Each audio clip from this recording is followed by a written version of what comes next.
सोचो, अगर मैं तुमसे कहूँ एक प्राइवेट कंपनी, एक ऐसी कंपनी जो पैसे कमाने के लिए बनी थी, उसने दुनिया के सबसे अमीर इलाकों पे हुक्म किया, तो शायद आप यकीन ना करो। लेकिन ये कोई फिल्मी कहानी नहीं है, ये है हिस्ट्री। 17th सेंचुरी, जब इंडिया को सोने की चिड़िया कहा जाता था। यहाँ की ज़मीन सिर्फ फसल नहीं, दौलत उगाती थी। इंडिया के कपड़े यूरोप के राजा पहनते थे। यहाँ के रिसोर्सेज सोने से महंगे, और इसी दौलत ने हज़ारों किलोमीटर बैठे कुछ लोगों की नज़र इंडिया पे टिकवा दी। लेकिन इन लोगों के पास ना कोई आर्मी थी, ना कोई किंगडम, ना कोई एम्पायर, सिर्फ बिजनेस के आइडियाज़ थे। और वही आइडियाज़ आगे चलकर लाखों लोगों की ज़िंदगी बदलने वाले थे। 31 दिसंबर साल 1600, इंग्लैंड की क्वीन एलिजाबेथ फर्स्ट एक ग्रुप ऑफ मर्चेंट को एक रॉयल चार्ट देती है। ये चार्ट उन्हें एशिया के साथ ट्रेड करने का हक देते हैं। और उसी दिन एक नई कंपनी वजूद में आती है, द ईस्ट इंडिया कंपनी। उस वक्त न क्वीन को पता था, न उन मर्चेंट्स को पता था कि ये नाम एक दिन इंडिया की हिस्ट्री का हिस्सा बन जाएगा। सफ़र आसान नहीं था। महीनों तक समंदर, तूफान, भूख, बीमारी और मौत का खतरा हर रोज़ उनका इंतज़ार करता था। लेकिन इंडिया पहुंचना ज़रूरी था, क्योंकि जो देश इंडिया के साथ ट्रेड करता, उनके खजाने बढ़ जाते। जब ईस्ट इंडिया कंपनी के पहले जहाज़ इंडिया के किनारे के पास पहुंचे, तो उन्हें एक बिल्कुल अलग दुनिया दिखी। भीड़ से भरे बाजार, दूर दूर से आए व्यापारी, महंगे कपड़े, मसालों की खुशबू, हर तरफ दौलत। ये वो इंडिया था जिसे देखकर हर यूरोपियन ताकत का सिर्फ एक सपना था, इस ट्रेड का हिस्सा बनना। लेकिन सिर्फ इंडिया पहुंच जाना काफ़ी नहीं था। यहाँ बिजनेस करने के लिए एक और चीज़ की ज़रूरत थी, परमिशन। और इस वक्त इंडिया पर हुकूमत करते थे दुनिया के सबसे ताकतवर empire, the Mughal empire. 17th century के शुरुआती सालों में मुगल एम्पायर अपनी ताकत के शिकार पर था। उसकी दौलत, उसकी फ़ौज, उसका असर दुनिया भर में मशहूर था। कोई भी फॉरेन कंपनी बादशाह की इजाज़त के बिना एक दिन भी ट्रेड नहीं कर सकती थी। नाउ अब ईस्ट इंडिया कंपनी ने फैसला किया, अगर इंडिया में बिजनेस करना है तो सबसे पहले मुगल बादशाह का भरोसा जीतना होगा। कंपनी ने अपना रिप्रेजेंटेटिव मुगल बादशाह जहांगीर के दरबार में भेजा। उनका मकसद सीधा था, न जंग, न सियासत, सिर्फ ट्रेड। लेकिन हिस्ट्री हमें एक बात सिखाती है, कभी कभी सबसे बड़ा बदलाव तलवार से नहीं, व्यापार से शुरू होता है। और शायद उस दिन दरबार में मौजूद किसी इंसान ने भी नहीं सोचा होगा कि ये छोटी सी इजाज़त एक दिन पूरे हिंदुस्तान की तकदीर बदल देगी। फाइनली कुछ सालों की कोशिश के बाद ईस्ट इंडिया कंपनी को इंडिया के कुछ पोर्ट्स पर ट्रेड करने की इजाज़त मिली। शुरुआत छोटी थी, लेकिन इरादे बहुत बड़े। शुरुआत में कंपनी ने अपना पहला ट्रेड सेंटर, जिसे उस वक्त फैक्ट्री कहा जाता था, कायम किया। यहाँ फैक्ट्री का मतलब मशीन वाली फैक्ट्री नहीं था। ये एक ट्रेडिंग ऑफिस और वेयरहाउस था, जहाँ माल रखा जाता था और फिर जहाज़ों के ज़रिए यूरोप भेजा जाता था। जैसे जैसे बिजनेस बढ़ता गया, कंपनी ने नए ट्रेडिंग सेंटर बनाने शुरू किए। सूरत, मद्रास, बॉम्बे और बाद में कोलकाता। और हर नया पोर्ट कंपनी को और ज़्यादा ताकत दे रहा था, और धीरे धीरे एक नए व्यापार वाली कंपनी इंडिया में अपनी जड़ें मजबूत कर रही थी। सब कुछ प्लान के मुताबिक चल रहा था। ईस्ट इंडिया कंपनी खुश थी, मुगल एम्पायर खुश था, कंपनी पैसे कमा रही थी और इंडिया के व्यापारी अपना सामान यूरोप भेज रहे थे। सब कुछ ठीक लग रहा था, लेकिन यहाँ से हिस्ट्री ने अपना रुख बदलना शुरू किया। शुरुआत में ये लड़ाई तलवारों से नहीं बल्कि बिजनेस से लड़ी गई। जो सस्ता माल खरीदता, जो ज़्यादा बेचता, वो जीतता। लेकिन धीरे धीरे बिजनेस की ये रेस जंग में बदलने लगी। अपने गोदाम के बचाव के लिए कंपनी ने दीवारें बनाना शुरू की, फिर चौकीदार रखे, फिर सिपाही, और धीरे धीरे एक प्राइवेट कंपनी अपनी खुद की फौज खड़ी करने लगी। ये सिर्फ सिक्योरिटी के लिए बताया गया, लेकिन असल में ये पावर की शुरुआत थी। सबसे हैरानी की बात यह थी, इस फौज में सिर्फ इंग्लिश लोग नहीं थे, हज़ारों इंडियन सिपाही भी भर्ती किए गए। कंपनी ने सैलरी देना शुरू किया, ट्रेनिंग देना शुरू किया और धीरे धीरे इसकी फ़ौज इतनी ज़्यादा बढ़ने लगी कि कई छोटे राज्यों की फ़ौज से भी ज़्यादा पावरफुल बन गई। लेकिन सिर्फ कंपनी मजबूत नहीं हो रही थी, एक और बड़ी चीज़ हो रही थी, मुग़ल एम्पायर कमज़ोर हो रहा था। 1707 औरंगज़ेब की मौत के बाद मुग़ल एम्पायर में तख्त के लिए लड़ाई शुरू होने लगी। बादशाह बदलते रहे लेकिन एम्पायर की ताकत हर साल कम होती गई। और फिर इंडिया की ज़मीन पर एक ऐसा इंसान कदम रखता है जिसका नाम ईस्ट इंडिया कंपनी की तकदीर ही नहीं बल्कि इंडिया की हिस्ट्री भी हमेशा के लिए बदल देगा। उसका नाम था रॉबर्ट क्लाइव। रॉबर्ट क्लाइव एक आम क्लार्क के रूप में ईस्ट इंडिया कंपनी ज्वाइन करता है, लेकिन कुछ ही सालों में वही आदमी कंपनी का सबसे खतरनाक और पावरफुल ऑफिसर बन जाता है। उस टाइम बंगाल सिर्फ इंडिया का ही नहीं बल्कि पूरी दुनिया का सबसे अमीर इलाकों में से एक था।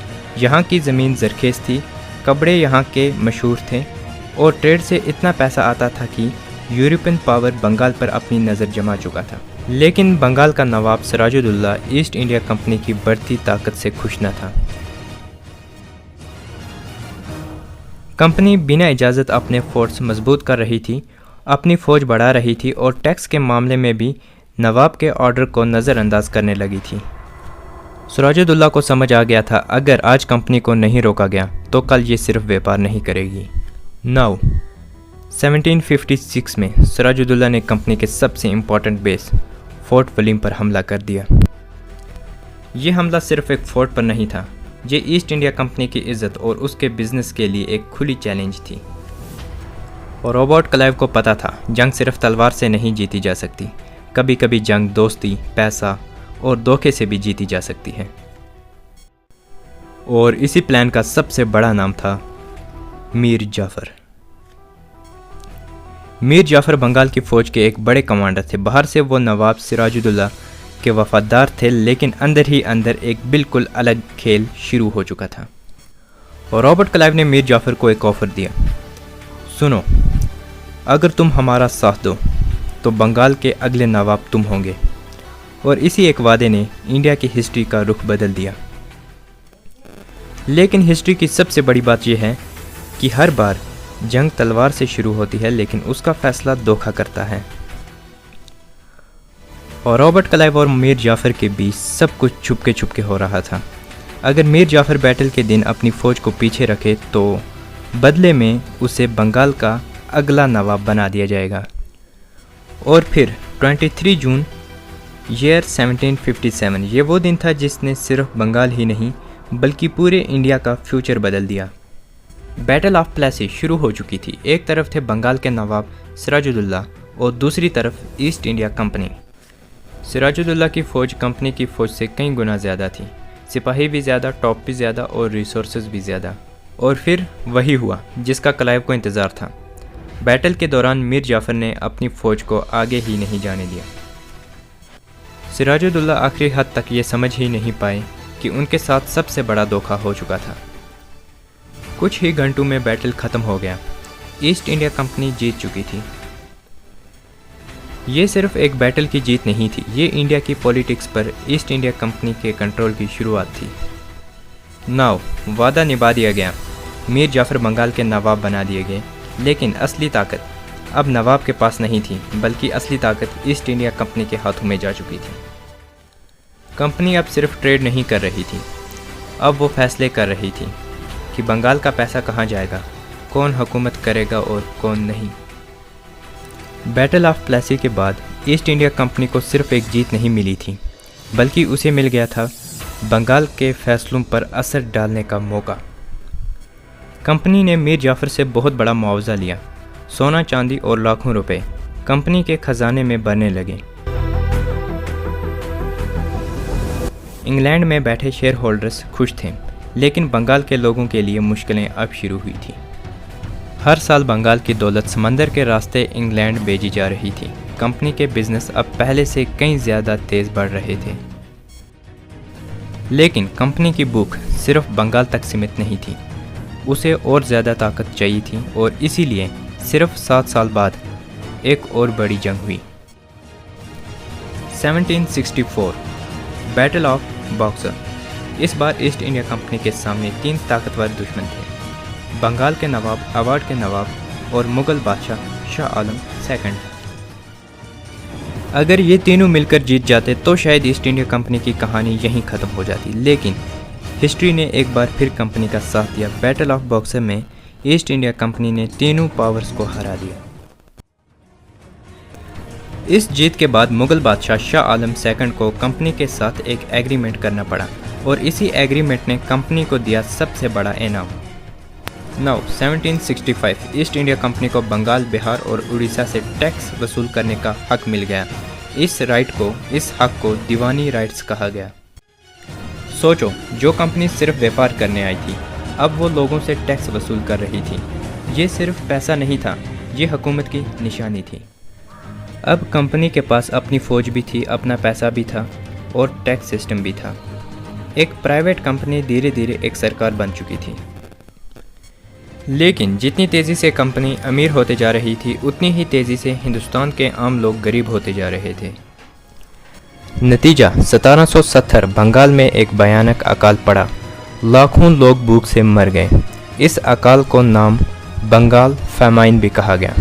इतिहासकार मानते हैं कि इस दौर में कंपनी की टैक्स पॉलिसी और अनाज के व्यापार ने लोगों की मुश्किलें और बढ़ा दी थी।